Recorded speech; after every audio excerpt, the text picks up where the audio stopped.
What's going on, man? How you doing? I'm doing good. I spent like 10 days in Berlin, and just like a whole whirlwind of feelings. Initially, when I came, I felt like maybe the racism is pretty much there, but then that's probably just me as well. I think when we brown folks travel outside of India, we are a bit subservient.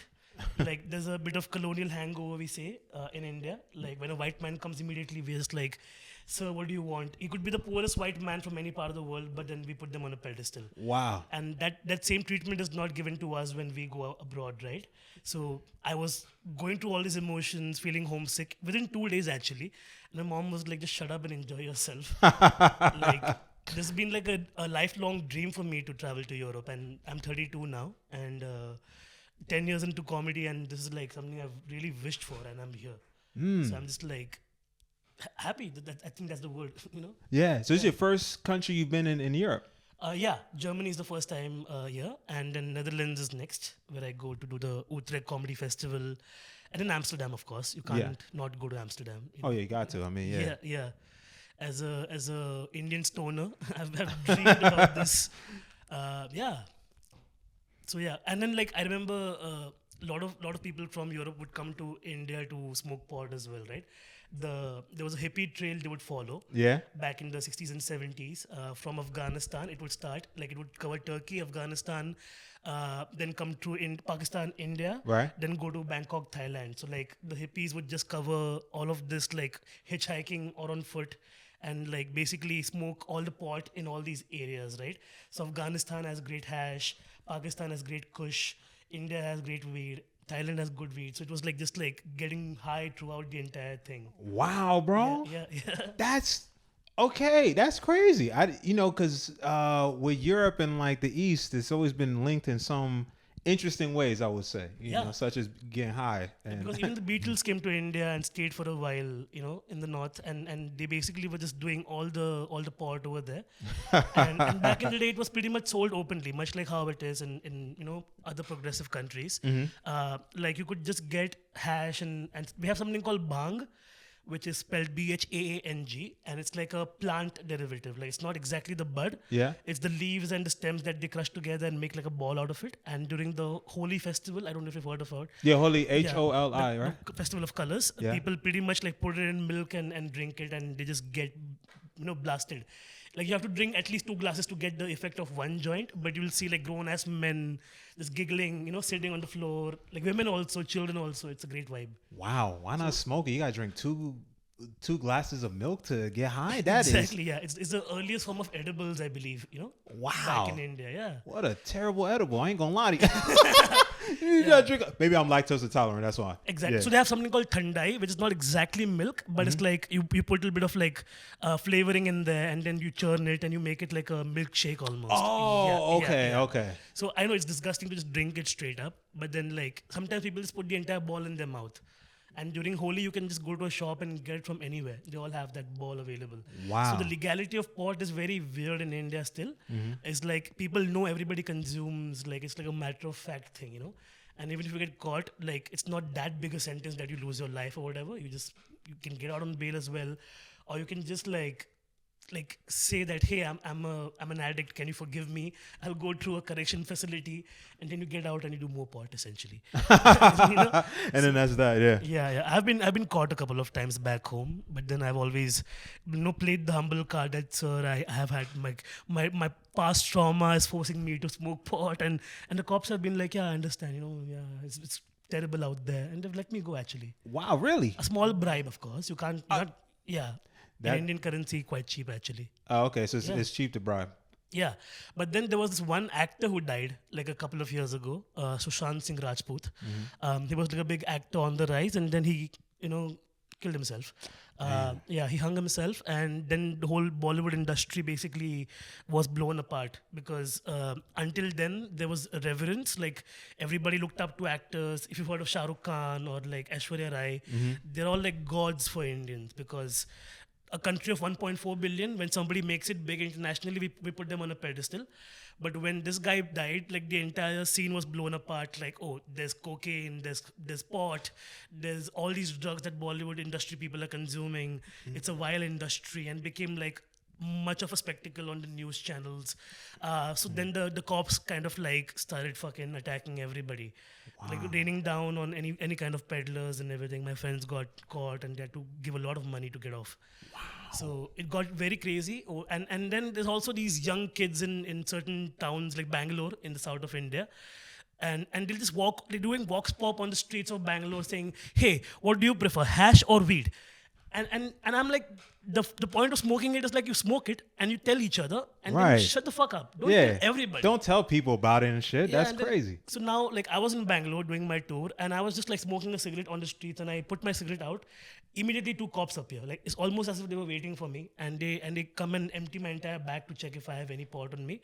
Thankfully, I had not carried anything that day, but like they were like ready to take me to jail, and it's not even allowed actually. Legally, they can't do that unless they have a warrant to check your bags. But they are using their bullish nature to scare kids. And I've been through enough life to know that I'm not scared of them, but that's the condition where other young kids are just. My friend once got caught with a pack of tobacco, and the cops convinced him to, that the spot, and he paid. He had to pay 25,000 Indian rupees Oh, to wow. get off, which is a lot of money actually. That's wow. Yeah. Yeah, that's bribery, man. If that's not something part of like most cultures in the world, Yeah. I don't know what is. That's like a unifying thing. Correct. Like India, Africa, most places in Africa. I'm not gonna say all, but Yeah. a decent amount. Just bribery. That whole Yeah, because even the civil servants, like most of Indian cops, like the beat cops essentially, or we call them hawaldars, they are from impoverished families. Like they don't live in big houses; they live in chawls or slums, and for them, like a police job is a government salary. So a lot of Indians, if they're not educated, a government job is the best way to get out of your impoverished condition because that's a lifelong job if you work at it and then you get a pension afterwards. So that's the only reason most of them pursue it. They don't have any interest. That's why some cops have been very empathetic as well. Like once I was caught, carrying pot, and these guys they spoke to me for 2 good hours, and became like an entire this guy. He used to be a state level athlete. Okay, he was like a running champion, but he was so poor that he could not like pursue his athletic ambitions, and he had to become a cop to survive and support his family. And meanwhile, his co-athletes are now like driving in a BMW across the city. So he was telling me all of this. So there's like a level of empathy as well that comes with it because we all come from nothing in Yeah. India essentially, and there's a clear like the richest man in the world is one of the richest man is Mukesh Ambani who lives in India. So you will see like a big tower in the south of Mumbai, which is like a humongous, ugly ass building. First of all, money can't buy class, which is very apparent sometimes. And then his view, however, is just chawls and slums around him. So Mumbai has the largest slum in Asia called Dharavi. Oh wow. Yeah. So it's like people now do tours and stuff where like foreigners come and they do a walking tour of Dharavi. And it's like poverty appropriation almost, but like if they make money, I think everybody's fine. Yeah. Yeah. That's a tough. I mean, to go back into, cause that's actually interesting with like police and stuff. Obviously, police in different cultures have their own thing, whether it be good, bad, lenient, very strict. One thing you said that threw me off is that he was a failed athlete. Yeah. And all his friends are like doing great, Yeah. and he was lenient with you. Whereas like in the States, I mean, someone with that track record of like being a failed athlete, Yeah. oh my, what? Yeah. Bro, you're getting locked up just for blinking incorrectly. Yeah. So that's crazy to hear that he was just like, hey, look, man, it almost worked out for me, but it didn't. And I just want to let you know my story for 2 hours. That is, Yeah, because I opened up about like my depression and everything, and he kind of understood that, like a lot of kids don't want to get high just for the sake of getting high. The rich kids in India are pretty much like doing all the better drugs, and if they ever get caught, their parents are sorted to take them out of jail or whatever. Meanwhile, like my whole attempt was like, don't tell my parents. They'll just die if they find out. Like, yeah. one of those things. It's like, yeah, in my family, if you ever get in the eyes of the law as a wrong person, then that's pretty much over for you. Like we come from like that mentality that you can't fuck around, And my tryst with cops has not been like new because when I was 20, I was dating a 40-year-old man. Okay, because like there was a disparate like lifestyle that I was like I was not aware of the queer scene back in India or whatever. So the first man who showed interest in me, I was like, yeah, I kind of like him, I guess.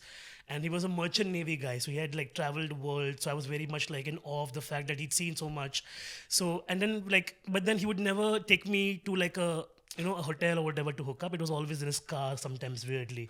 So once while we were making out in his car, like two cops showed up, like three actually. One came on a bike, and then he called two more who were in uniform. This guy was not in uniform. He was just like doing the rounds. So then they isolate the both of us, and then the two cops who were in uniform, they took me aside. They took him aside, and they asked him about his wife and all. And he was like, "Let me be." He was not even married, but he was not denying that he's not married, because like then they assume that he's a homosexual and they'll put him in jail. Or whatever. And we didn't have legality around gay rights until 2018, and this was, let's say, 2010, like it was way back. I was like 20, right? No, wait, I was still in my college years, yeah.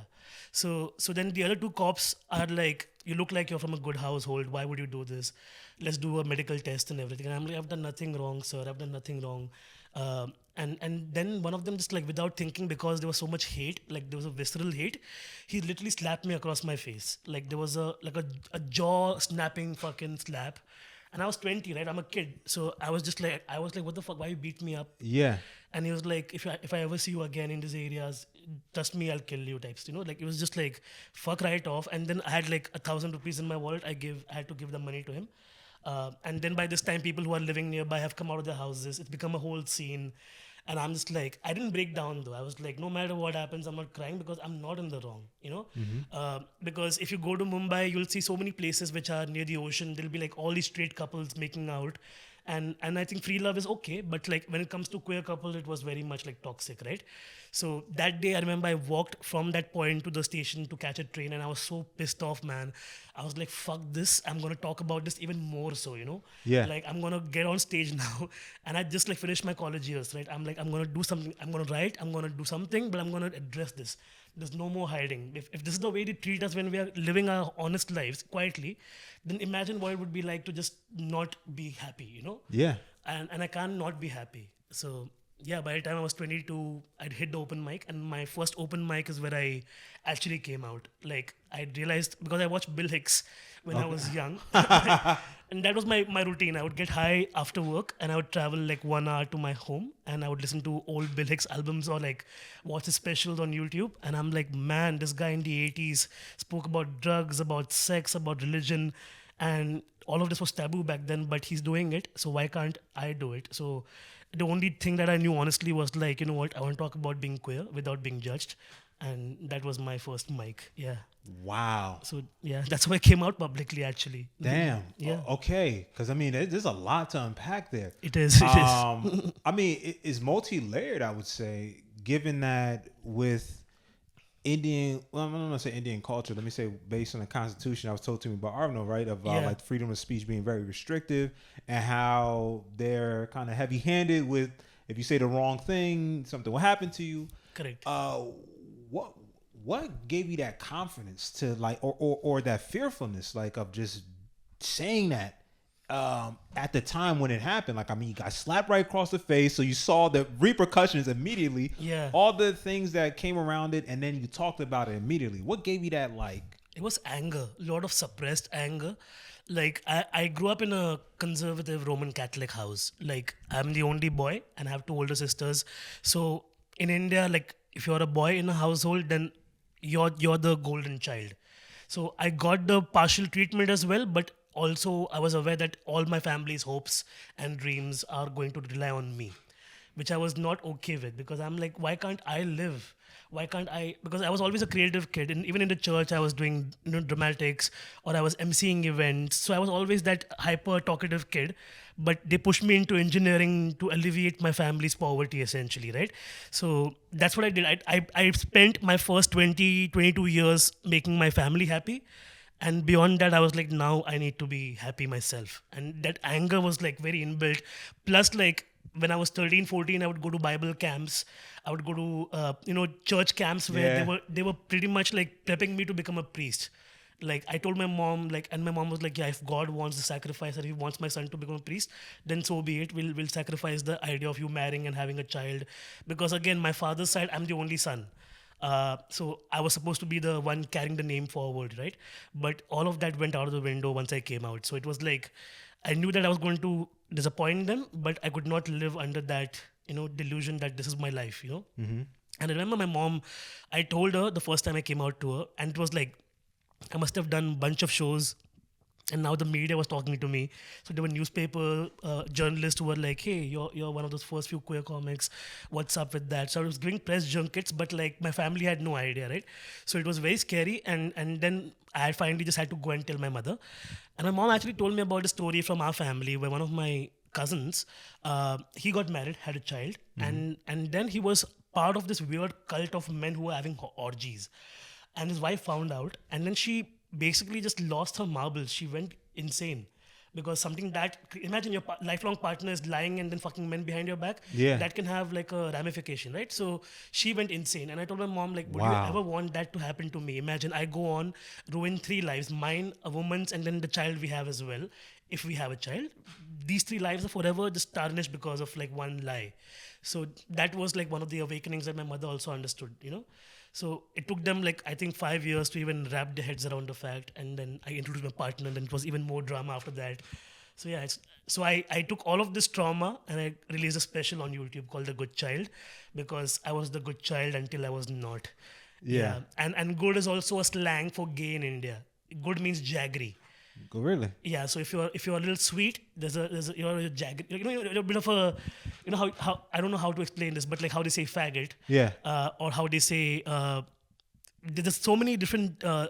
Every culture has slang for queer people. Right. So good is one of the things that they say in Hindi, and I kind of like embraced it and I made it the title of my special. Oh, wow. So yeah. Yeah, he was even more bold. He's like, fuck it, this is going to be mine. I embraced it entirely. Wow. So it's taken a lot of learning and unlearning as well for me to know where I come from. One of the things my mom also said is like, don't bring diseases home. And that was like so myopic of her to say, but I don't blame her, because in the early 90s to late 2000s, like the idea that gay men get AIDS is the only thing they knew, because that's what media told them.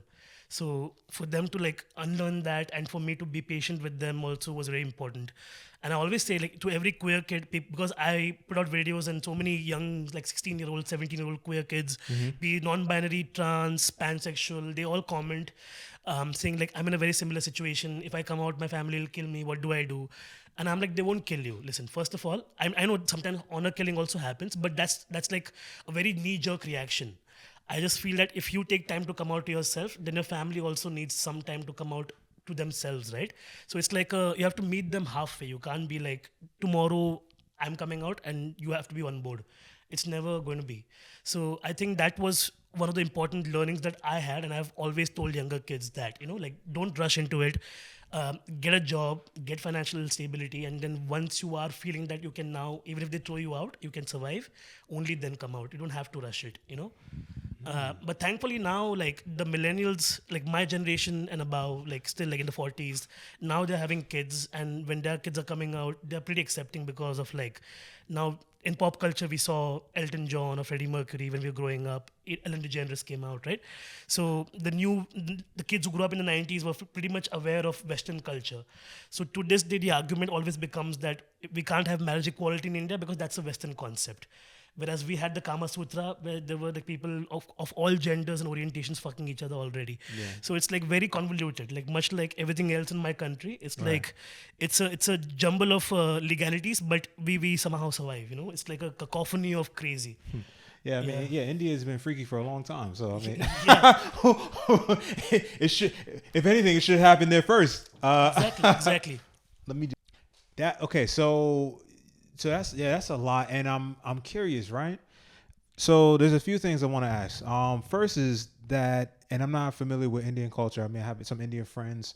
I know like the North and South is different. One is spicier, one is not. So, there's a lot of different. There's a lot of different dialects and different languages in which Yeah, like you travel 100 kilometers and the entire vibe changes. Like it's like we have so many languages, so much food, so much culture. Like it keeps evolving everywhere you go. Mm-hmm. So it's amazing, actually. I love traveling India, and I genuinely love my country, to be honest.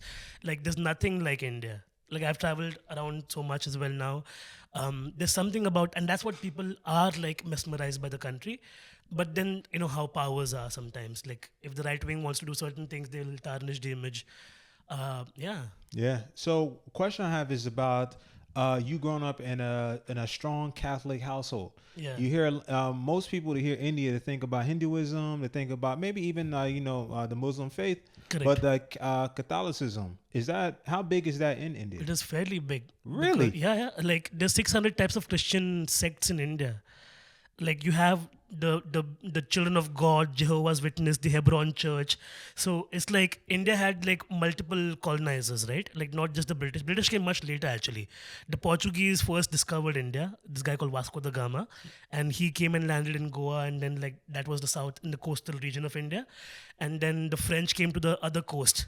So we have Pondicherry, which is like if you walk up the beach from it's a Tamil Nadu. The state is called Tamil Nadu, but if you go there, that one street from the beach is like all French bistros. You feel like you're walking in Montreal or like in a very French neighborhood. Wow. And whereas like Goa has like old as Portuguese churches, like very very ancient like Catholic households like that are still like very much fortified.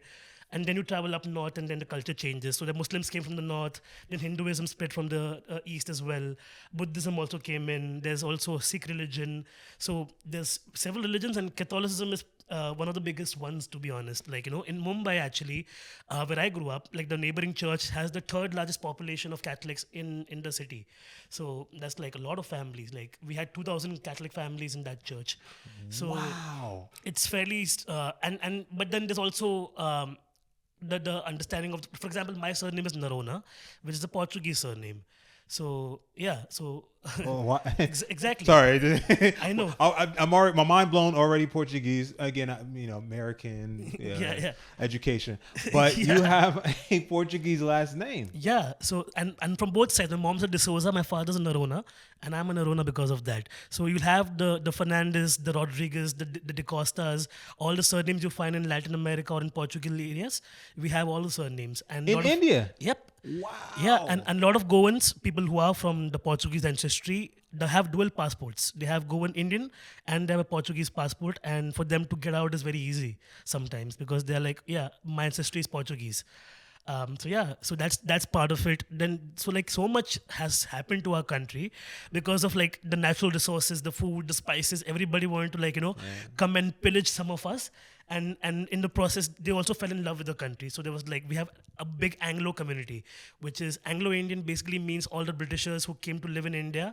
They either took up white women who took up brown husbands or brown women who took white husbands, and then they had like kids who are mix of white and brown. So they have like my friend's name is Christopher Gonsalves, like the most Christian Anglo name you'll ever find. So they celebrate Christmas the same way the English do. They have like the customs that the British gave them, which they still carry on. What? Yeah. So it's like India is a vibe, man. I'm telling you. Bro, I like my mind is blown. First of Yeah. all, like, Yeah. because I read some stuff about you, and then when it said like, a Catholic household, I was like, all right, maybe it's just a slip in my, I don't know any better. But then now hearing you say that, like the Portuguese and then this, and then the last names, and even Catholicism being like a big thing out in India. Yeah. But then now, since the current ruling party came into power, the narrative has become that we got converted by the missionaries, and the prize we got was a bag of rice. So they call us rice bags back home because that's how. And I think Arnav must have stressed on the caste system. So a lot of the lower caste folks would convert to either Muslim religion or to Catholicism as a means to escape that suppression. Because the lower castes were only supposed to clean up messes or be in the gutters or like do the dirty part. So a lot of us chose to just like convert as a means to escape that life. Because with Christianity came some level of dignity, we could get an education. Even if they gave us food, that's okay, because then we could not live in that kind of deplorable condition. Yeah. So there's a lot of history behind that, which now surprisingly is taunting us also in our face in 2024, So even when I do comedy, so much of my comments are just full of like so much hate. And earlier I would pin those comments to show that I don't give a fuck, but then like it affects the other kids who are watching my content, and I start deleting them because I'm like there's no point. Yeah. And keeping hate around is not going to help anybody's case, right? So it's Right. like, yeah. So to go deeper into that, the caste stuff, but like not the caste system itself, but like the people in the lower caste and like religion from an outside, I guess, place being a means of escape. Yeah, That's actually, because a lot of places, especially in Africa, like where Catholicism, Christianity is viewed as something negative because how people came in, they yeah. use that as a tool. A crusade almost, Crusade, yeah. yeah, right. Like it's a crusade type thing. But in this case, in India, and it seemed like for a certain caste or people that was in that system, Yeah. it was a means of escape. Which Yeah, an that's amalgamation almost. It was like it makes sense to align with that. But then until recently, there was a state in the northeast of India called Manipur, and they also have Christians over there, not Catholics per se, but they're Christians. And then there's a tribal folks as well who are originally from Manipur. So there's converts and the original tribes. So the state is literally burning right now because of the two people going at each other's throats, essentially. oh man, So there's lines being drawn over everything, and that's what we always say in India, that today it's about religion, and tomorrow if they even get rid of Muslims and Catholics and they have only Hindus, then they'll fight over the caste system. And once they're done with the caste system, they'll fight over the colors of their fucking skin. It'll never be over, It's like one of those things that we know that no matter how much you give, it's never going to be enough. It's just going to be keep on being sacrificed on the altar of their pleasure. So what we are doing constantly is trying. The left is very much in India strong enough to fight that, and that's why we have a counterbalance to it. They'll never be able to fully ruin the country. yeah, We'll never let them actually. damn. Yeah. I mean, damn, that makes things very complicated. Just even that right there is complicated, right? Yeah. Like, the whole caste, but then religion, and then, let's stick to our roots, but then the roots ain't pretty. Like the roots is what's keeping us stuck, not really allow us to move upwards. Like there's also that the whole argument after the Britishers came is like there's still people who believe that, oh, the Britishers gave us like better roads, sanitation, they gave us railways, all these things that we did not have before that. Yeah. So there's two chains of thought over there. One is that before they came, it was only the kings who were ruling the country, right? So every region had like one king and his subjects, and everybody was subservient to him. So you had to go and you were paying tax to the king essentially. So they came and dismantled the entire thing and made it like governments and rules as how the Britishers follow, right? So some people think that that's a good thing because then we won't be like peasants to some asshole who's just getting generational wealth handed down to them. But the others believe that because the Britishers came and took so much from us that we were once, the word in Hindi is sone ki chidya, which means golden bird. India was called a golden bird, which we had so much gold, we had so much diamonds, we had so much like wealth, and everything was just like, the Kohinoor is the biggest example, right? The diamond, which is now in the British Museum, and it's been the longest argument between the British and the Indians that you have to give the diamond back to us because it's one of the giantest diamond in the world, which they took from us and they just like displayed over there. And their argument is that if we left it over there, same with the African countries, right? They say that, oh, if we leave these things over there, then they are savages, they don't take care of it. How do you know? Yeah, How do you know? That argument is angering. But it's angering on two different places actually. One is probably obviously them, like the British Museum taking like Nigerian artifacts and other artifacts in West Africa. Yeah. And I was actually talking to a Nigerian person not too long ago after a show. Me and we're laughing because like we're from we're from West Africa and stuff. Like that's the lineage, and we're like, but man, if they left it there, that shit, we ain't care. So then it's kind of like you just angry just in general. You kind of like, all right, like I'm mad you took this shit. That's mine. But at the same time, if they kept it, yeah. But I mean, that makes it complicated. Like if you see the situation in Iran as well right now, like they're breaking down all the ancient Zoroastrian statues and everything, like 2,000-year-old, artifacts are being destroyed by just angry mobs of vengeful people. So it's like everywhere in the world you see this happening. And I'm like, as a comic or as a writer, you're forced to wonder, where did we go wrong? Like, we were all fine for a while. Everything was like looking good and easy and we were all getting there. And then like I think I blame 9/11 sometimes. I'm just like, well, I mean, just like everything just turned upside down after that. I think like historically also I look back, like it's like crazy. Yeah. Like even when I came here and I have worked hard to be a earning member of the society where I can come and be touring like a a white comic almost over Yeah. here, right? It's taken a lot for me. It's not easy. Very not Work easy, my yeah. ass off. But even when I come to immigration and they ask us if I have money in my wallet, I'm like, bro, like your embassy checked my visa, right? Yeah. They gave me after seeing my bank records. What do you think? I just showed up on a flight. Like, it's so demeaning sometimes that even for us brown folks, because there's so many of us, like for some of us to even make it to a place like this and be comfortable or be even slightly cocky, like, like I own it, my presence over here is very difficult. It's like we don't get that easily, and we don't, and we are made to feel like, oh, you're not worthy of even having that feeling. Wow. So yeah. Yeah, it's messed up, man. I mean, and I think like since the early 2000s, 9/11, that it became more surveillance. I mean, definitely on the United States part, and probably everyone follows suit. They're like, if the United States is doing this shit, then Correct. Yeah. we ain't gonna be getting caught slip. We're not gonna be caught slipping over here. So Yeah. might as well do it. Which obviously had its ramifications. We're still feeling to this day. There's this music video called Maria Tambien. I don't know if you've seen it. No. But it's band called Kurang Bin. Okay, and they make like deep house and techno music. Not exactly like German techno, but like it's a little bit of synth, a little bit of electro. But there's a video for the song where you'll see like old days Iran, like where women were on TV, they were hosting game shows, they were pretty much like in a frock and dress, Yeah. being comfortable, women walking on the streets, just like how America was, Yeah. let's say you could not tell Wall Street apart from Iranian street, for example. So it was like that. But then the Shah and the regime happened, and then like now a burqa is compulsory for women. So they do that video where you see the women dancing, having a good time, and then they slowly start vanishing from the TV screens from the streets, because that's what happened. Women were literally not allowed to be right. themselves. So that's what happens across culturally when like I feel like religion sometimes becomes so prominent a part of people's life that it just like corrodes your brain. You can't see beyond a certain point, right? Like I'll give you an example. In 2020, India had a big protest, okay, because the government decided to uh, pretty much do what the Germans did, like with the Jews back in the day. They had like it's called CA and NRC, National Registry for Citizens, which means now you have to prove that you're an Indian citizen by showing papers.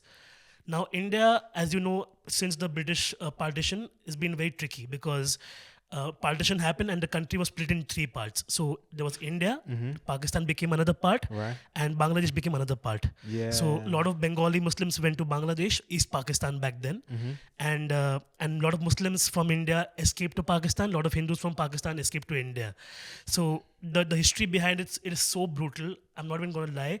Like there were trains that were sent from both sides to carry people, and from both sides they would kill people in the train. So they would arrive on the other side just like a bloody mess, leaking blood. They would open the carriage and just dead bodies would roll out. That's our history with the partition. So to this day, if you talk to anybody who's lived through that, they just like pretty much like how a Holocaust survivor has gone through something, and you can see the trauma on their face. The partition was very much like very traumatic for a lot of people. I have goosebumps, and I'm like from the south, so it didn't affect me as much, our family, but like my friends and their grandparents, and I've sat with them and I've spoken to them, and it's like the most. Like that's the biggest problem that the Britishers left us with. Is like we were one beautiful country, and then we were like Hindus and Muslims. So there's a hate that goes on for Pakistan to this day for no reason. Like it's so unnecessary. So now when all boils down to like people having papers, a lot of them escaped their homes, in the times. So there are like 70-year-old women who don't have papers. They came to India with nothing, like as 10-year-olds, and then they started families over here, right? So that became very apparent that the government is trying to suppress, and then they were like, whoever's not on the registry is going to be put in a little camp where they can then figure out the paperwork, which is short for concentration camp. They were building it, and this was right before the pandemic. So there were protests on the streets of India everywhere around the country. Like Muslims and all the left basically would do a sit-down protest on the streets and demand rights, and then they would hose them with cold water, tear gas.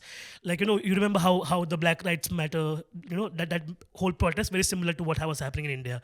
And that was like globally we were seeing that happening. Now, my partner and I, we went to one of these protests, okay? And Mumbai is still better than Delhi in terms of the cops not wanting to kill us. Delhi cops were like attacking them with like sticks and with tear gas and rubber bullets and everything.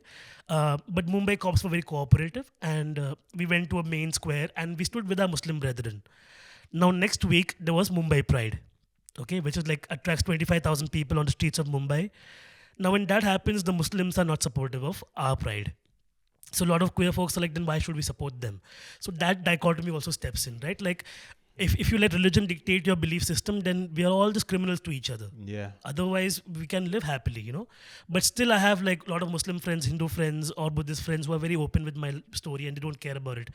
But it takes for them to disenchant themselves from their families, you know, all the principles that they've been fed from a young age. So for me, when I was growing up Catholic, if I went to a Hindu temple, because they would give something called prasad, which is like a sweet dish. So you put your hand out and they give you like a sweet dish, and as a chubby young kid, I was like, yeah, I can go to like 13 of these and get so much, you know. Yeah. So at one point, my mom was like, enough, you had your fun, now you can't mingle. You just can't mingle. And that was like pretty much told us, because like if they find out that you're Christian, then you might be attacked and whatever might go wrong. So that fear is kind of inbuilt and it's generational, you know. Yeah, and I mean it's also with that it's enforced by physical violence, you know, and that puts people in line pretty fast, you know, like Which is what I don't understand. Like if we are, you know, what we are, if we are brown brethren, then I think we can have a space for argument. We can have like a clear, you know, this is my point, this is your point. But when killing happens, then you can't say anything. Then there's no talking to these people, right? When there's rage, it just becomes so you know, crazy. Like there's a whole situation in the news. You might just look up Babri Masjid and Ram Mandir. Okay, Babri Masjid was a mosque. A very ancient mosque in India, which a lot of Hindus believed was an ancient temple, and the Mughals and Muslims have basically built a mosque on the temple site. So then there was an archaeological survey and everything, and then they said that the court decided that, not very recently, they decided that, you know, they should give the land to the Hindus. So the mosque was demolished, and yeah, I'm telling you, this has been happening for like since my birth. This happened in '93. I was 1.5 years old. I was born in '91. My father was stepping out to buy milk because I was a baby, and there were Muslims and Hindus like just fucking slaughtering each other, like a body pile of just like burned bodies, and they were killing and just like tossing bodies. My father came running back, and I had to sit with like a scythe outside our door to make sure that they don't come for us as well.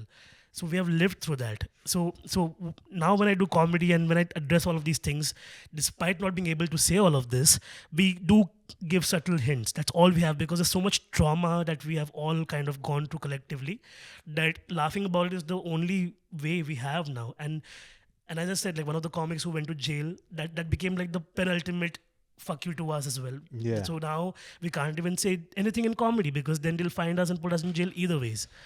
wow, man. Yeah. And now hearing that, where your father had to go out during this time, and then you having to hold a scythe or something near the door just so that you guys don't get attacked. Yeah. And I feel like in a culture where things like that happens, because I was born in America, right? So, and then my family is from Liberia. So a lot of my family went through the Liberian Civil War. Correct. So, you know, you see, I mean, it's just like murder everywhere, just killings, and, you know, have families that are traumatized to this day. Yeah. And I feel like people that come from that when it comes to them speaking up to something, it's like a different level, you know, because you lived through it. You've seen how things can play out for real. Correct. It's almost like how somebody almost had like a near-death experience, and then like from there, life is just like, look, man, I gotta live this shit. Like, I was scared of what? Like, you serious? Like, yeah, it's a single ticket. You have to punch it and go for it, right? Yeah. Like Anshita's show, I headlined the Tipsy Bear, like the queer lineup, and I was headlining, so I realized that a lot of folks in the audience are white privileged people. So when I was saying so many things, they just can't fathom that these things happen. Like we deal with all of these things back home, and like we don't have marriage equality until recently, right? Like they made a mockery of it in the Supreme Court even last year. So we are just a joke. Like queer lives are a joke to a lot of Indian majority. So when I was telling them, like they don't know if they're supposed to laugh or like empathize, and I'm like, it's okay, you can laugh at it because I am okay talking about it. You don't have to be like, oh no, I feel so bad for you, brown person. I'm like, no, it's okay. You bring up something that I think is in contention with a lot of countries countries or so that are now dealing with, just like queerness or whatever you want to call it in general. Yeah. And then that being a struggle, but then also like struggles as well. Like that's crazy. Oh, bro, you're like in multiple different cultures. That specifically, because like that culture of like, going through like that type of like strife and like, you're in a country where there's a lot of slums. That's I mean, obviously all of it is real, but I mean like that's a visceral, like I'm starving. Like this, this hurts for years now. But then you also have the struggle of those who want to express themselves, which that's a strong one as well. Like, hey, I can't be who I want to be, and I'm in fear that I might be attacked or God knows what. Yeah. How the hell you deal with that's crazy. You dealing between two strong cultures, bro. Like one is the queer culture, that is a culture in itself, right? Yeah. And the other is like third world, I guess, or I don't know what you want to call it, culture. Yeah. That is especially So I always joke about that I came out in multiple installments because it was I couldn't just come out and be like I do this joke. I'm like for my next trick moment that I'm gonna suck a dick. You can't just go out and do that. So I had to pace myself, and so I always joke about how I'm an engineer who came out as a writer first. Then I am a Catholic kid who came out as atheist. Then a straight kid who came out as queer. Then a sober kid who came out as a stoner. So like on every level, it's like I have to keep fighting back, right? Until I find who I honestly am. So as I said, like 5 years, my mom was like, okay. And then I introduced my boyfriend and she was like, can you stop? Can you fucking stop at one point and stop giving us so much trauma for no reason? But yeah, it's like we take it all in stride. And my first special was just that, Yeah. I start with my chawl life. I tell them how it is when you're growing up like dirt poor in a chawl to me coming to terms with my sexuality. So it's like a full 1 hour 20 minutes journey I take them on, from the point like my coming out to meeting my partner and how that reaction was. So like essentially like one of my cousins leaked my photo of me kissing my partner to my family, okay? So then my mom was like, if you want to be like this, then leave my house. Damn, the WhatsApp must have been going crazy. Yeah. Oh, so my entire family group was buzzing with that photo. Damn, your WhatsApp was going crazy for weeks, bro. Yeah, so I do this joke like, how in a family WhatsApp group it'll be a good morning with a sunrise. This morning it was me and my partner's face attached to each other, which was just like, so all the aunties were like, what is this? And they do the Indian nod, right? They're like, what is this? So my mom was like, nothing doing, you leave my house. So I took all of that, whatever happened in my life and turned it into comedy. And I'm like, now I'm living happily. I have my 4 cats, my partner, we have an apartment together. A landlord is very supportive. Nice. Like I have a pride flag outside my door. I don't give a shit. Because of me, now 3 more queer people have moved into the building. My friends, they're all very comfortable, and we got housing in a locality that is also Dalit Bahujan, which I said the lower caste historically. So they know what it's like to be sidelined by society. So they did not judge us ever. They call my partner कि आपका partner कहाँ पर है? Like they say in Hindi, like where's your partner? Is he not here today? All fine. So it's very sweet. Like it's taken a lot of effort to get to this level of comfort with my life, but I would not trade it for anything else. I would just like I don't know, if not for comedy and if not for this, then what I would do in my life, Yeah. That's what, yeah. Wow, bro. I mean, wow. I can see your mind being blown. Yeah, it's blown because like, and I would imagine also for the audience too, because we're talking regular. So like Exactly. there's so many layers and questions of like, the things you went through, and then you basically going through like what 8 or 9 easy installments of being gay. Yeah, exactly. Like first this, then this, then this, then this, then this. Layers, as you said. Yeah, right? which is that's a hilarious I guess joke or that's fucking funny. The one, so I guess the one that kind of comes to mind, and maybe this speaks more about India than anything, is that people from the lower caste are more accepting of you, and the people, the queer community. Yeah. So I think the historically marginalized folks kind of find comfort in each other in that respect, and that's what there's a sense of solidarity for sure. I would say though that like in parts of Africa though, like that is not the case. So when I hear that, Because again, I think even to what you said about the audience, right? Like most people assume that someone who's part of the queer community or LGBTQIA, right? Yeah. Plus, Plus, yeah. that is that of people who are in an affluent position, right? No. Yeah. I mean, maybe that's my assumption. Maybe that's Correct. my assumption. Correct. Like in Yeah. terms of that, and then when you go to other countries, say mostly Africa, let's be serious, that is not, and people have the argument like, oh, well, we're starving, well, we're this and that. So Exactly. You can't be queer when you're also starving. Like you have to choose a lane first. Like, do you want to be fed or do you want gay rights? One of those things that also, like, India also suffers from that a lot. I feel like there's intersectionality, right? And like there's a lot of trans folks who are from marginalized backgrounds, and there's a strong community called Hijra community. It's like historically they've been there since like the time of the kings, as I said. Like back in the day, they were in the court, like with the kings. They were advisors. They, like if they were like eunuchs or like they were from the Hijra or Kinder community. They were advisors to the king. So then like all of this transphobia came with the colonizers, and then now like a lot of them, because they can't access education or general benefits in society, they're forced to work sexually. Like they have to sell their bodies or beg for money. And this is a cast or a group, just a group. No, this is beyond caste. It's just like a lot of people are thrown out of their houses. And how you pronounce it again? Hijra. Hijra. And Hijra. Yeah. Okay, and that's what we consider a group, or It's a community of trans folks. Okay. And they essentially build a community of their own. Like if you're ever an outcast person, as a trans person, if you're ever out of your house, then you join a household. Like it's a gharana, and then there's a leader. Like there's a senior trans person, and they have like all these trans folks who are a part of their family basically. So there's like a mother. You know how you have the ball culture in America with like a house of extravaganza or house of Versace or whatever. Yeah. So that culture was in India as well to an extent. why? And that's been there for how long? You said? It's been like thousands of years actually. It was there Wow. before the colonizers, and it's still stuck around in some aspects. But now expect that earlier it used to be like they were almost royal. Now they're forced to like live in impoverished areas and beg and stuff like that. So I actually worked on a show for Amazon Prime last year called Rainbow Rishta. Rishta means relationship. So a rainbow relationship. We were covering 6 stories of queer folks, 2 couples, 4 single people discovering love.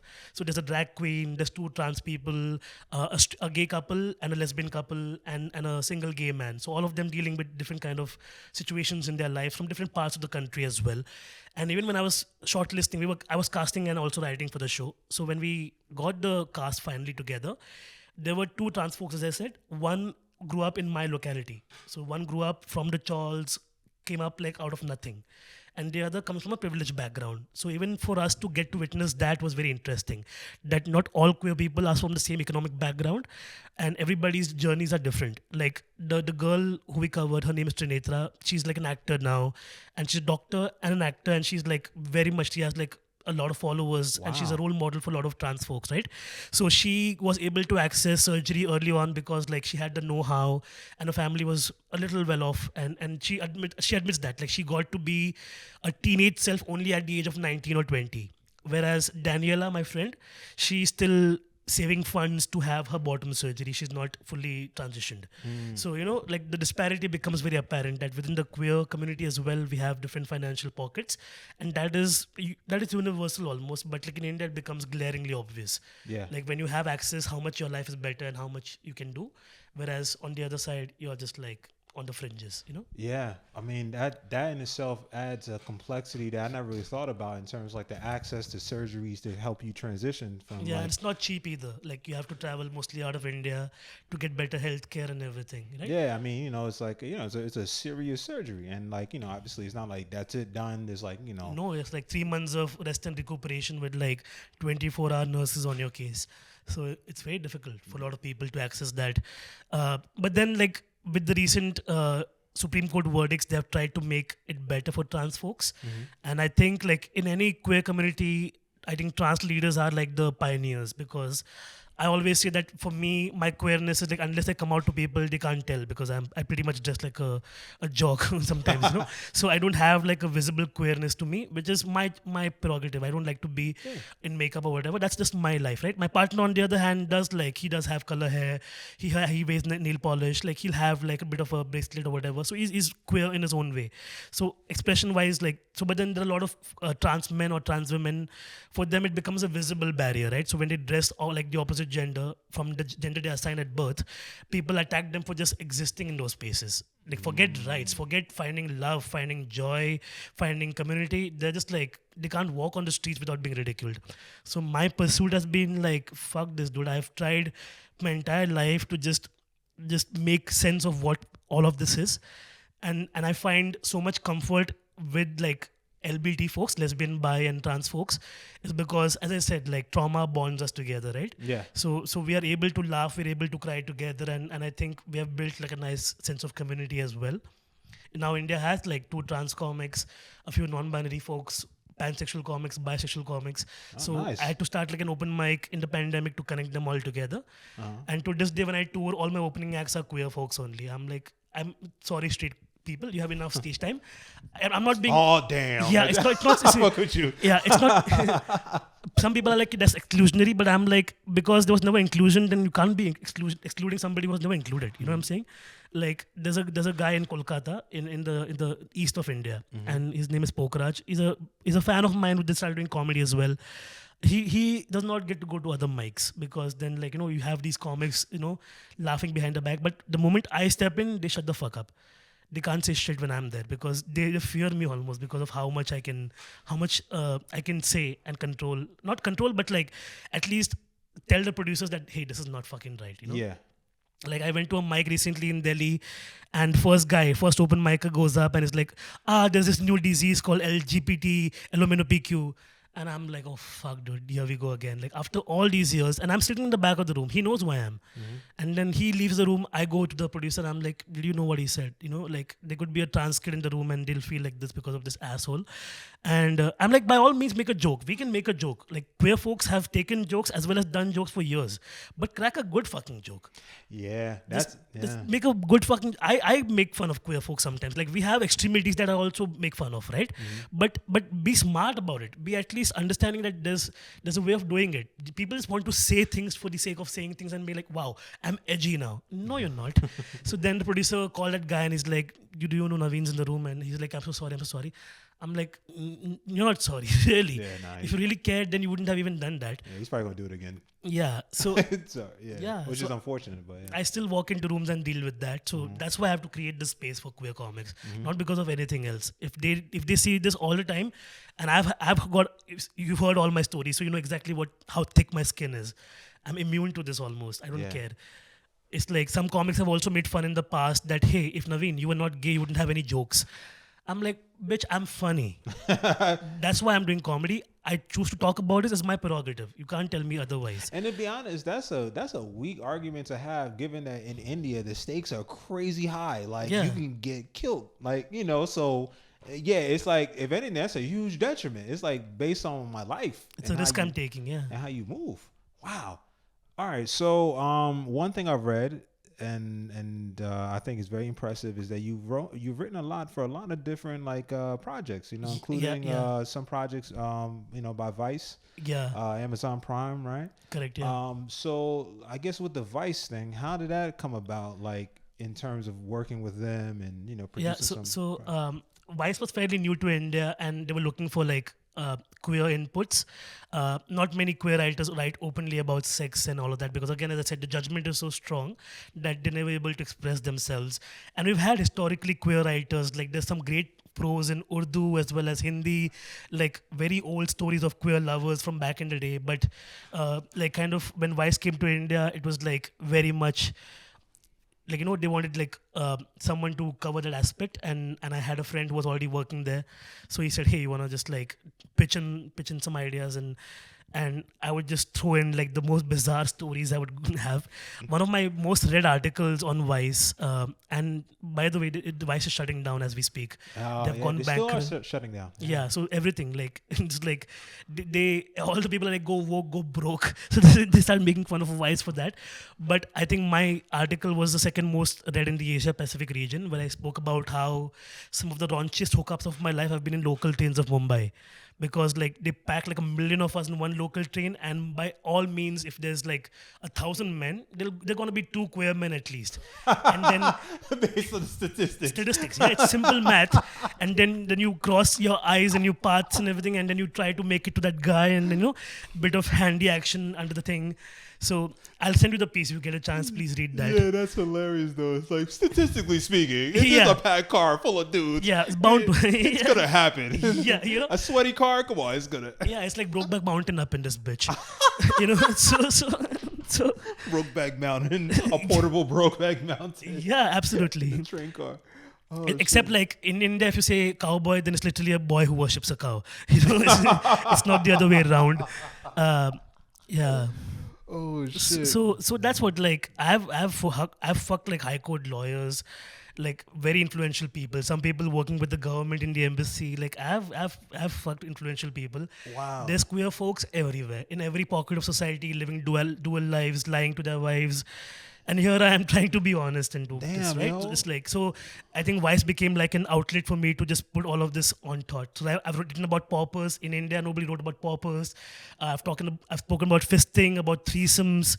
So they were really like, they were like, oh fuck, this guy is just like so much sexually also liberated. So like, Yeah. let's just fucking write. And I tell you now, I get people from like Mexico, from Latvia. They write to me on Twitter saying that, hey man, that local train experience that you had, we have it in our buses, we have it in our tuk-tuks, or we have it in our local train experiences. People have like a universal queer experience almost because of that one piece, and they've reached out to me. Wow. So I think for me to be able to put that out and rest in peace, Vice. But like when I could get that out, I think like it's a I'm lucky, I got there at the right time at the right point, and I could write, Damn, bro. and yeah.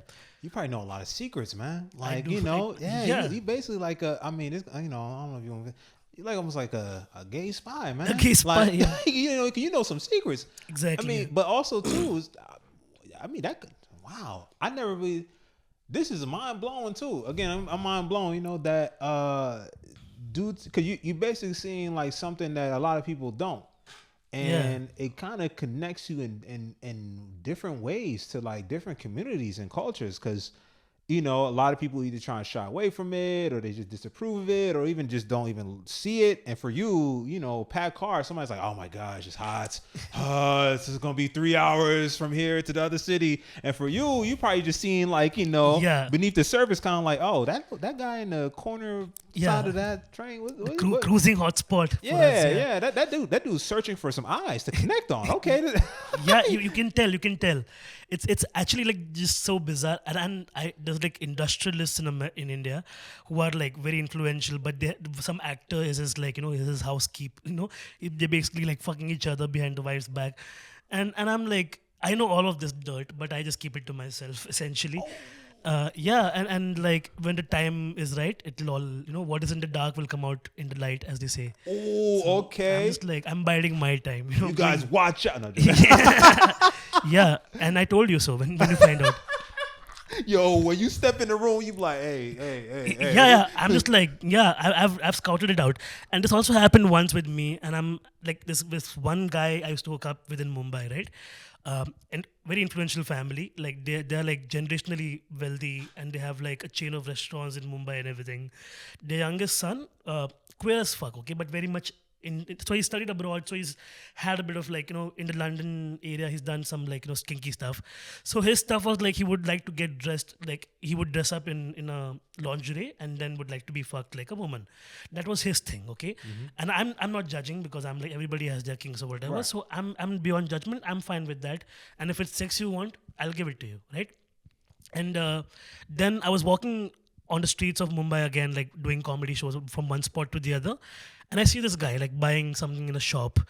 And I was like, hey, and he just looks beyond, like just through me at like and it's like it's like I don't exist over there.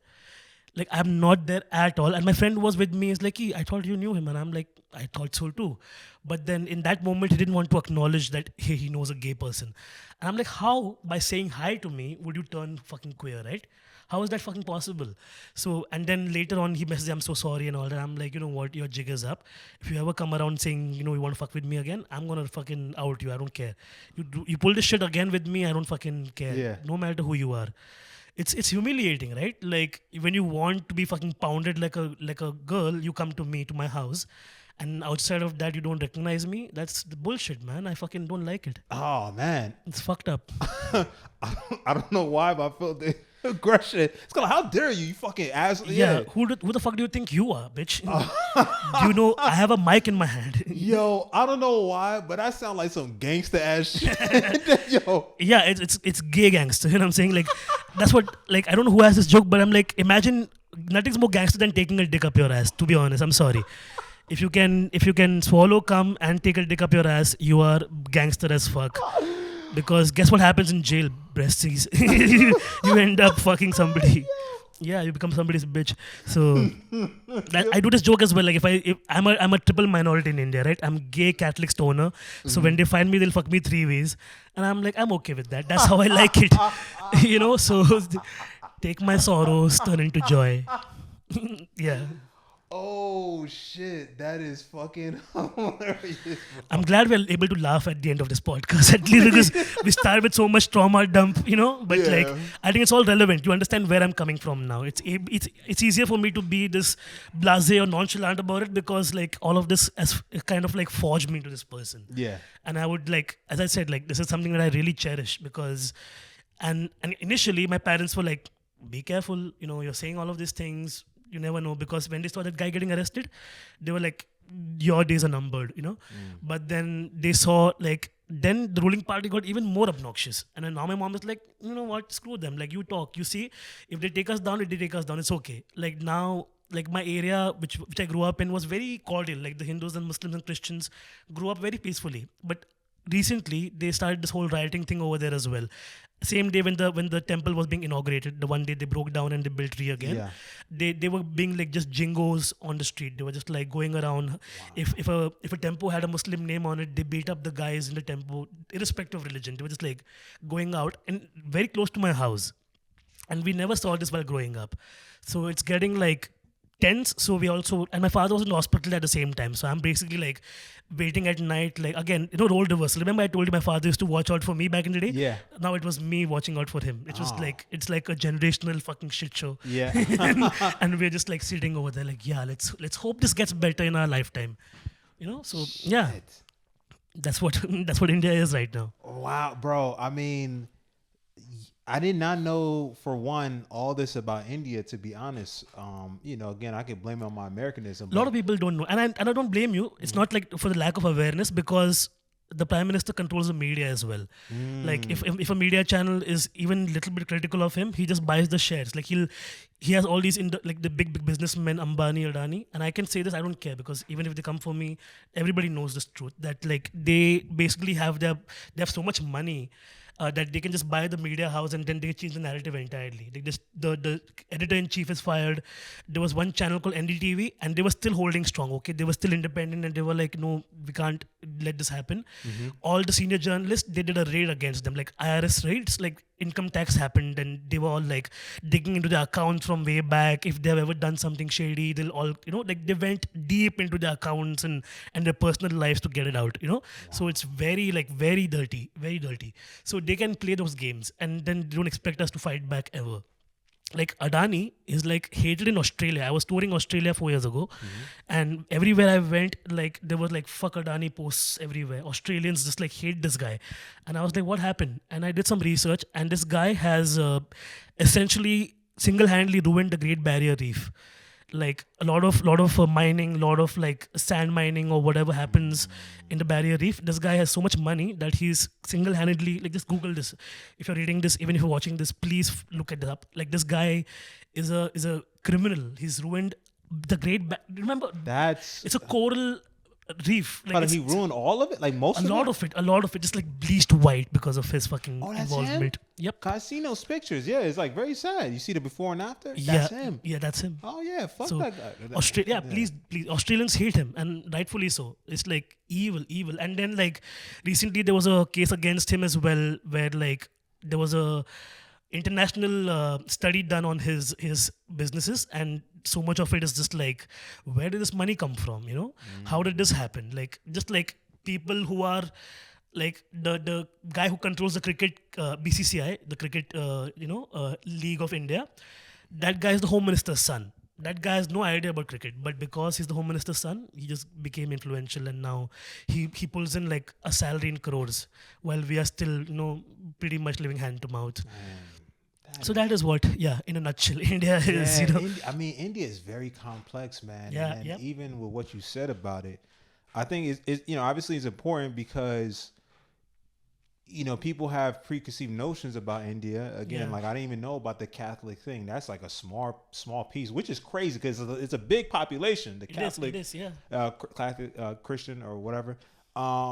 But then also to these other layers, man. Like even in terms of like the group or so of like trans people or so that have existed in India for such a long time. Yeah. You kind of then get a picture of like how where India is now in terms of accepting certain things. We're one of the most progressive countries back in the day, to be honest. Like everybody was like pretty much friends, and then like things went sideways and they never stopped. I wish that we could return to a time where we knew peace. I yearn for it. Like so much of my literature which I read growing up, I'm like, wow, what a great vibe our country was, and where we are now. And as I said, I'll repeat again that I really love my country. I traveled the length and breadth of it doing comedy. There's nothing like my country, but if only the people got along, then we would be like, we want to be a global superpower. But if you don't clean up this mess that's happening because of religion and politics, then we'll never get there. We'll just be fighting and killing each other, and we'll end up like Iran or Afghanistan, where religion becomes the most important factor and everybody else is just like seeking asylum. Like when I was younger, I was very idealistic. I was like, I'm going to stay here, I'm going to change shit, because you know what I'm talking about. The stuff we have seen, there is hope, there is like a level of insecurity that we deal with, that we want to change things. But 10 years of this party, and I'm like, you know what, things are not going to get better anymore. And the guy who's in line to become the next prime minister, oh man, that guy is a piece of work. He has done open speeches about like they're like, if one Muslim attacks one Hindu, we kill 4 of them. That he said verbally at a press conference, and his name is Yogi Adityanath. Like Wow. If evil had a form, that guy is it. And I'm not going to even mention. You can keep this in the podcast because I've even publicly spoken about this. If he comes to power, then there's no hope for the country. Then we are becoming a saffron Hindu majority, and they're going to cull everybody. That's a reality. We are aware of it. So the only way to like stop this is to vote and to get them out of power. Democratically, we have to do this. But recently, they start rigging elections as well. There's a guy who got caught rigging the electoral bonds on camera, and there's a Supreme Court hearing happening where the judge is telling us that this is a mockery of democracy. Like, we can't even legally vote to get them out because they're fucking with the votes as well. So what do we do, man? What do we do? Damn, that corruption. Yeah, there has to be like a proper rebellion to get them out. It's like toxic. Oh my God, Yeah. man. Damn. You got a lot. Yeah, I see. Man. You got a lot going on. Yeah. You have a lot going on, man. Like with the country, and then like you doing the stuff that you're doing in the country. Wow, man. I really don't know how you really balance it out, man. That is, it's impressive, really. Like It's tough as well. Like now, a lot of the people who are liberal, they have to shut shop because unless you're praising the right wing and you're putting them, on the pedestal, then you make money. If you're even a little bit critical about the powers that be, then you're not making money. Everybody's just aligning themselves to that to make themselves feel more comfortable. Yeah, so it's a struggle, but we keep on keeping on. That's what life is really. Yeah. Yeah, and I find joy in the mundane. And if it's like if I go to the gallows, I laugh my way there. That's the only way to look at it. Gangster. Damn, man. Yeah. If you have time, look up this guy called Bhagat Singh. He was a revolutionary from India. Bhagat Singh? Okay, Bhagat, Bhagat Singh, Singh. He was a revolutionary back in the day, like when the Britishers were ruling, and while Mahatma Gandhi, right? Yeah. Yeah, he was doing the non-violence thing.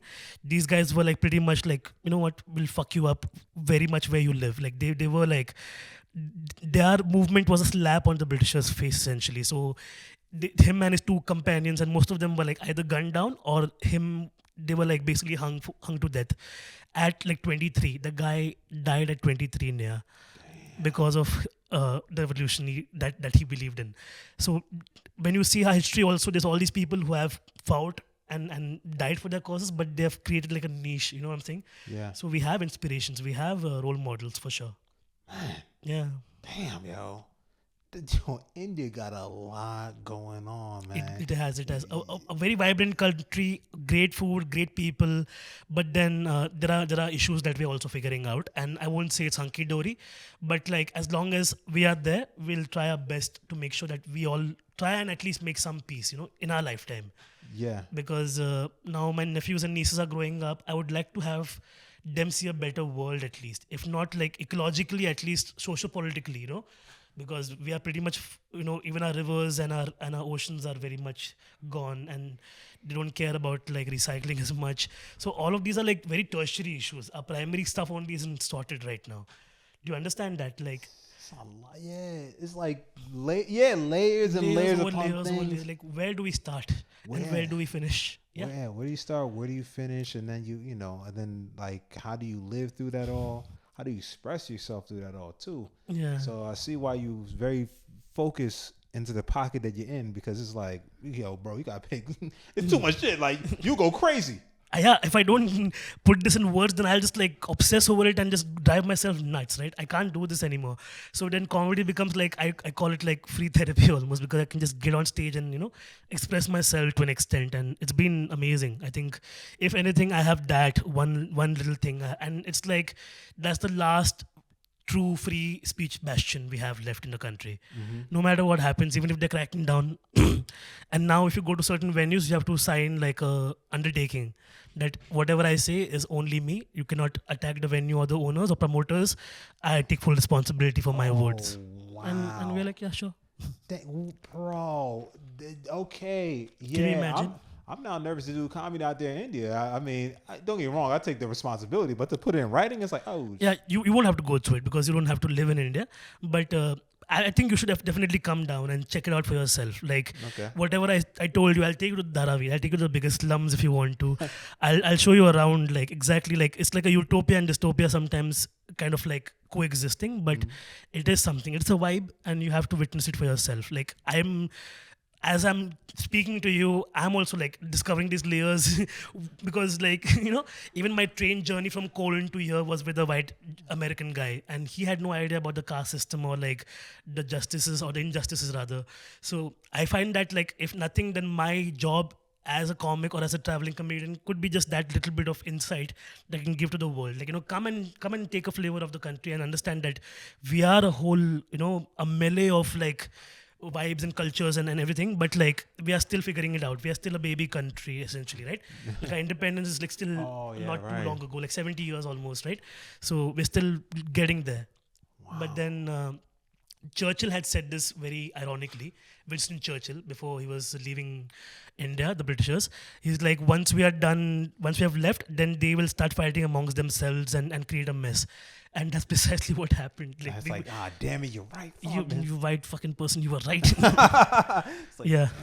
All right, one more question I have, right? So, and this is gonna sound very touristy, but I'm new to this whole other side of the world. Yeah. If one would want to travel to India, what are the top 3 places you would suggest for them to visit? Okay, Mumbai, because it's my city. It's the best city actually. Like I travel cross country, but there's something about the air of Mumbai. It's electric. It's like, it's one of those. It's like a Berlin feeling almost. Like, it's like I get on stage sometimes at 6 p.m. in the evening. I get off at 1:30 in the night. So like by then I've done 4 mics or 4 shows across the city, and it's a whole culture that is very much like rapid and like powerful. I would not recommend going to Delhi. Okay. Scratch that off. because Delhi is also a great cultural vibe, but the people sometimes are very, and especially because you're black, I'm gonna tell you there are racists over there who are very much in your face. Like I'm not even gonna lie. There's my black friend from America had come down. He was from Brooklyn, and he was visiting Mumbai, and he's queer, so he was like, "What are the queer hotspots?" So I took him to like a bar and everything, and this is in the most uppity part of Mumbai, right, where all the influential and affluent people come and drink. So we're having a smoke in the balcony, and there's a song in India, and pardon my words, but in India, nigahe means eyes. Yeah. Yeah, like the eyesight. Okay. So the song has the word nigaho mein. So Yeah. he was saying that verbatim on purpose because there was a black guy and they could say the N word without saying the N word because of the Indian word. Oh, they try to do that shit? My blood was just like curdling, not even boiling. It was just like, I'm like, bro, like, and the girl next to him was like, she was pinching, like, shut the fuck up, don't do this, you know. So that also happens, you know. So Delhi has some of that fuckers, you know, like very much privileged assholes who don't understand what other people go through. One is Mumbai. Go to Goa. Goa, okay. Goa is a tropical paradise, and it's like Goa is for everybody almost. Like a lot of people from all walks of life come there. It's very expat vibes, and it's tropical. The booze is very very cheap. Like it's like shit. very fucking cheap. The drugs are good. You know, Goa has like side trance parties, techno parties, deep house, all of it. Like you can go on a ferry to an island and like just party with people. But there's everything for everybody. There's old colonial churches as well as new age bars and techno places. It's like Goa is great. And the benefits of being a Catholic majority state or a union territory is that you can eat beef over there without worrying about, you know, not respecting the Hindu culture or whatever. Yeah. That, and then you should travel to the east, like Kolkata, if you ever get a chance, because Kolkata has like single-handedly the best food in the country. Like they also, so West Bengal is the region where like the depravity was so bad during the Churchill rule, and that's why they hate Churchill so much, is because they were starving Indians to fund the war, right? So like, not only did they take brown soldiers from India, but they also like they literally raped West Bengal to the point where like you can see photos of men just like dying on the streets of hunger because of the depravity. So when we got our independence, like they had so much of the food culture just born out of depravity that they ended up having the best food out of that, you know. Oh, shit. And the city is very queer as well. Like Kolkata is the only city where I don't have to open an app to find people. There's always someone checking me out. So Great. So hot spot over there. Yeah. So that Mumbai, Goa, Kolkata. Then you'd cover west, south, and east. Yeah, and then north also you can go, but then that's your prerogative. I wouldn't recommend it. Wow. Okay. Yeah. So we'll probably put that somewhere maybe in the podcast description, like Yeah, top yeah. places. And it's coming from you too. So like, you're the gay gangster. You know what I mean? So Yeah, like you OG, you like, yo, this exactly. is where, ain't fuck, nobody fuck around Yeah, over here. I know my shit. You know, Yeah. you don't tell me what to do. Yeah, right. Yeah, I do it my way Correct. or the Yeah, highway. yeah. It's like as Frank Sinatra said, you know, Yeah. my way. I did my way, and that's what I think I count my blessings. No matter what happens, like eventually, I was just recounting to myself. Like I got drunk at the bar yesterday, and I'm like, 5 years ago, I couldn't have imagined being here. You know, like me, a boy who grew up in the chawls of Mumbai, came out in his 20s. A lot of us don't have this career trajectory, but somehow I got lucky. People saw me at the right time, got invited to a festival, and I happened to be in Berlin. Like, what the fuck? You know, it's like sometimes you also comprehend that it's not easy for a lot of my peers even to make it here, you know. But I made it, and now there's hope for others as well. Man, bro, you got a You crazy. should see the photo shoot I did for my Europe tour. I don't know if I can show it to you right now. I can show it to you let me actually, see. because it's very very queer, you know. And that's the kind of shit I do living in India. So you can imagine. I mean, because you put that in India? Yep. Oh, and what was the reception? Yeah, people like so many people like hot and you know it's like yeah. So Oh, wow, bro. there are people who are on my side as well. Like Nah, that's good, man. it is that yeah. Damn, So every time I can do something like to move that conversation an inch forward, I will do my best. Yeah, I mean, that's not even an inch, man. That's a whole entire foot. Yeah, like and then some, you know. And then some. Yeah. A foot and a few inches. But who's Yeah, counting? who's counting? Do you have anything that's coming up or anything that, I mean, aside from, you have a tour that's happening? That's so currently going on. Correct. Yeah. So I'll be in the Netherlands till the 13th of March. So I'll be doing shows now in Utrecht, Amsterdam and Rotterdam one solo show. So like the dates are all on the pinned post in my Instagram essentially. When I go back home, I'll again get to touring again essentially because this new hour, which I semi built in India after my last special, and then I adapted it to the European crowds as well. So now, of course, when you go somewhere else, you observe and you write. So and then you take it back. So now I have observations about Germany as well, which I can go back home and do. Lot of fun, lot of fun. Like one observation I had was like Germans trust other Germans very easily.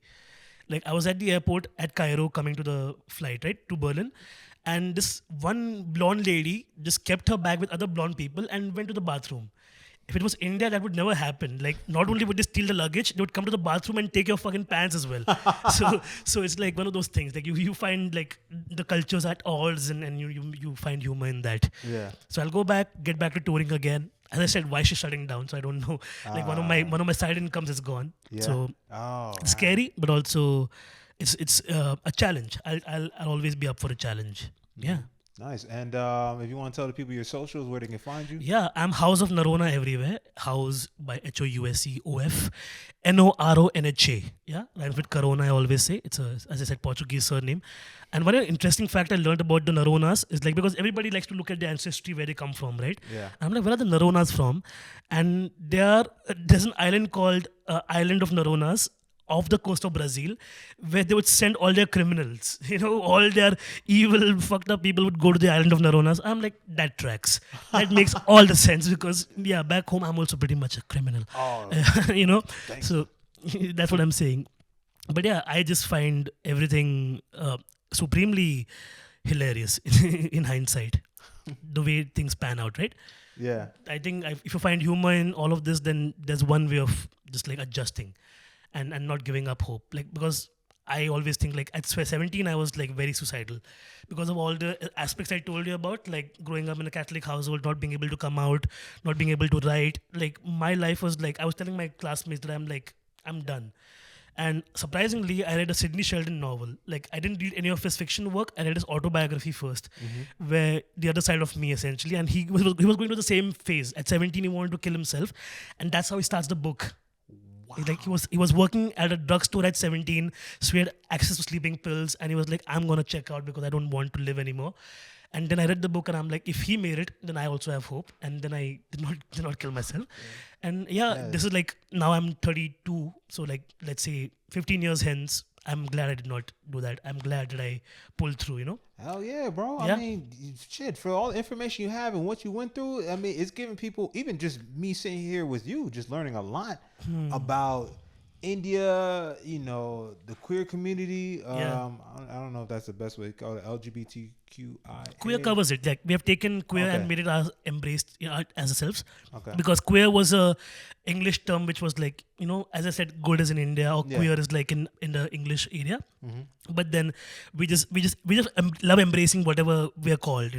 So like within my friends, we just call each other fags. It's like it's a running gag. Like our besties, a gay man's best friend is called a fag hag. And why is that? Because a hag is a witch who was burnt during the Salem witch trials, and that's how faggots were also put together, a bunch of sticks. So if there were free gays around, Eddie Izzard did a joke on this as well, where she says, like, like if they had a spare gay, they would just put them in the fire with the witches. So faggot, haggot, fag hag. So yeah, you see what I'm saying? It's like there's humor in everything, man. You just have to find it. I don't know why, but we live in an interesting world where I'm being a little bit triggered by somebody who's saying that word. But it's like it's your word. Yeah. Yeah. Oh, shit. Wow. We embrace shit. We don't care. Hey, I mean, shit, man. You the gay gangster, man. Ain't nobody can fuck around with you, man. I think that's the title of this podcast. Gay gangster. The gangster from Mumbai. Oh, yeah, gay gangster from Mumbai. There you go. Nobody fucks with me unless I want to fuck with them. You know what I mean? Bang, bang. Bang, bang. Yeah. Bang. No joking. The first bang is different than the other bang. The first bang was with love. The other one, it's coming from that's just personal. It's coming from a dark place. Yeah. But this is a great ass episode, man. I learned a whole lot, and the one thing too, man, I just want to say is that given all the things you've been through and the communities you're a part of, that you doing jokes and stuff. I mean, I guess as a comedian and, as a person that we live in a world where, there's certain words you can't say and, things that with jokes and stuff, man, it kind of alleviates some of the pressures on both sides, I think, of like, what can be said, what can't, some of the things that are misconstrued. So just even the jokes we pull back and forth, I ain't gonna lie, I threw a couple of jokes out there. Shit, I don't know if I'm gonna get canceled on my own podcast. I don't know, but no, I give you permission. It's okay. Okay, he gives you permission. It's fine. Right. It's fine, guys. Nobody attack him. Nobody attack me. Don't attack anybody. Just like if you don't like something, just move on. There's a plethora of shit to watch on the internet. Like if you spend your time obsessing over one person, then there's something wrong with you essentially. Like because we just say shit and we move on. Yeah. As comics, that's like the bare minimum we have to do. We just like we shoot our breeze and then we move on to the next mic. Yeah. But if somebody's like, oh my god, he said that, then maybe you're very free. Get a job or get something else. Yeah. Find love. Yeah, find love or something. Yeah. Look, this episode was just a mic if you was triggered, okay? So we're just working some things out. All right. Some things may hit, some things may fall. No, joking. But this is a legendary episode, man. I learned a lot from you, and looking forward to see what more that you do. Thank you so much, Neha. Thank you so much. And I generally I wanted to be on this because once Arnav mentioned it, like you're doing this, I'm like, it'll be interesting because like we're both like different colored people in a different country, right? In a country that neither of us would be okay roaming around 50 years ago. You can imagine that. Yeah. So now we are here. So there is hope for everyone. Yeah. I just feel like that, I want India to be a beautiful place where everybody from every race and culture can also exist and not just be only white people are great and brown and black people are not that great. Like, about the whole colorism as well, right? We use Fair and Lovely, that cream. They had to the brightening cream, which never works. So then they had to change the name to Bright and Lovely instead of Fair and Lovely. Oh wow! So shit like that, like this colorism within ours is only like my second sister. Like we had 3 kids, okay. So my older sister and I are a little fairer than my second sister. So for her getting a marriage, like this thing proposal was very difficult. So it's those things, like small things are still like very much integrally fucking us up, but we try to maneuver all of this and get out of it. Wow, even colorism over there too. Colorism over there, Same thing in Africa too. Big billboards like with brightening cream and everything. And then you see, when people bleach, or we call it bleaching. Correct. It's terrible. So it's so obvious, the knuckles and but yeah. And like my partner's a little duskier, so like he always listens to Brown Skin Girl by Beyonce because that song is beautiful, right? And they feature all, even for black folks, they feature like a whole array of people of all colors, shapes, sizes, hairstyles, and that is such a powerful movement also. Like I think Beyonce, she knows what's up. Yeah, Beyonce knows what's up. Come out to India, man. You got a big fan base out there. We would love to have. In fact, like she was in that Coldplay video. Which was that song? I'm feeling drunk and high. It sounds nice. So it's a Coldplay song. They shot, Chris Martin and the band came to India, but Beyonce never came to India. She has a feature in the song, and she's just in a theater. She's wearing like the Indian garb and everything, and just singing from America. You can say, I'm like, no, Beyonce, you have to come here and sing. Like, bring your fucking ass over here to India. Yeah, we love you. Yeah. Don't bring Jay-Z though. Jay-Z, apparently you don't have a market in India. You're no, hot in all streets except for the Indian streets. Because we have not forgiven Jay-Z for cheating on Beyonce still. The gays have not. Oh shit, damn. We hold grudges, okay? We are very Kelly Rowland like that. Oh shit. Wow. Okay, well Jay-Z, man, I'm sorry. He can't be a fan to all. Jay-Z, the Gen Z doesn't like you, essentially. Yeah, they are very much in cahoots. Oh shit. On that note, man, this is a great episode. Thank you very much for doing this. I had a great time. Thank you so much for having me, man. Yeah, thank you very much for doing this, man. I learned a lot. And boom! Yeah. All right, guys. Thank you very much for listening, or if you're watching, thank you very much for watching. I'm your boy Nyan Yenifin. Another episode of Third Culture Talk Podcast. I'll see you guys in the next one. Peace.